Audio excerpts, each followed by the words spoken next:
Now what we got here, we got some light boxes that we made. We already had pre-made them before to fit the muffler before we painted it.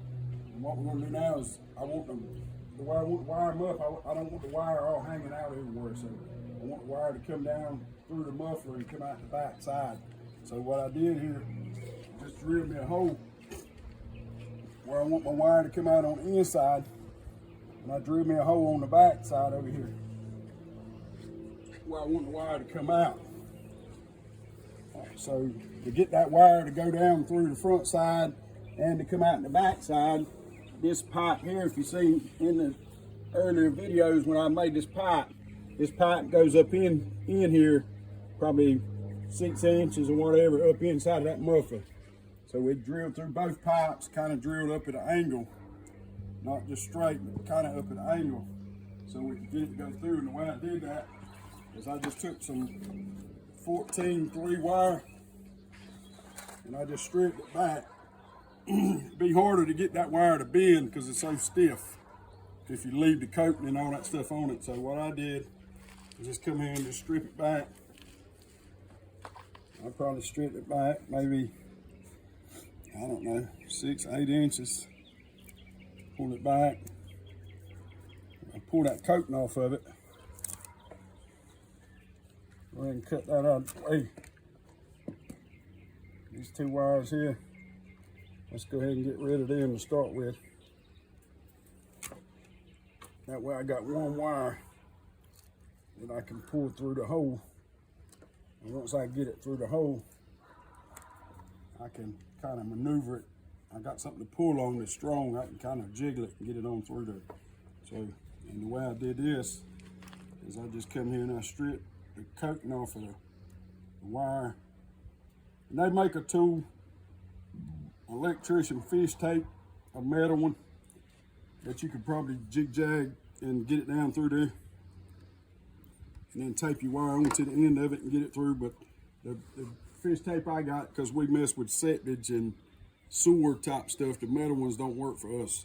So they get rusted and then they stick inside of the reel. So the ones we use are fiberglass. And the fiberglass ones are a little bit, they don't really bend. So I can't really use it to get it to go down through there and turn. And so what I did here was just take me a little nut, a little 1/4 inch nut, and I just twist it on the end of that wire just like this. And what that does, it gives me something that's magnetic. And we got 2 or 3 different little magnets here, depending on the size of the hole, the size of the hole I drilled is we're probably gonna have to go with this lit one just to get inside of that hole. It's not very strong, but it's strong enough so it will connect onto that bolt and I can kind of drag it through and get it through my pipe. And then once I get that bolt through there where I can get my hands on this wire, I got it whipped, I pulled out what I need. So I already fish taped this one down through here, already run it down through. I pulled it out like so.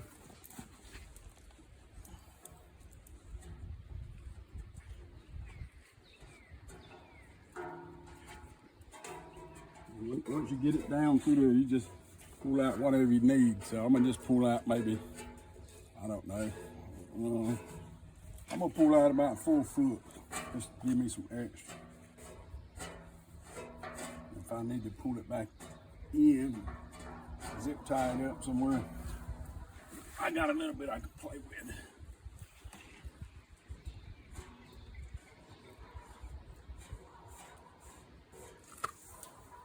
Looks like about 4 foot. That should be plenty. I'll just save this when I get ready to wire it up. And I'll come back over here. I don't need a whole lot over here on this side.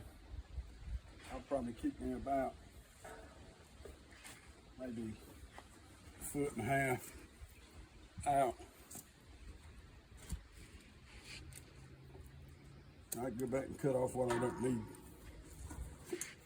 And then I'll use this to wire up my lights. And I'll probably I'll probably wire them up where I can have them on regular running light, and if I want to flip a switch, I can have it on bright lights where it's brighter.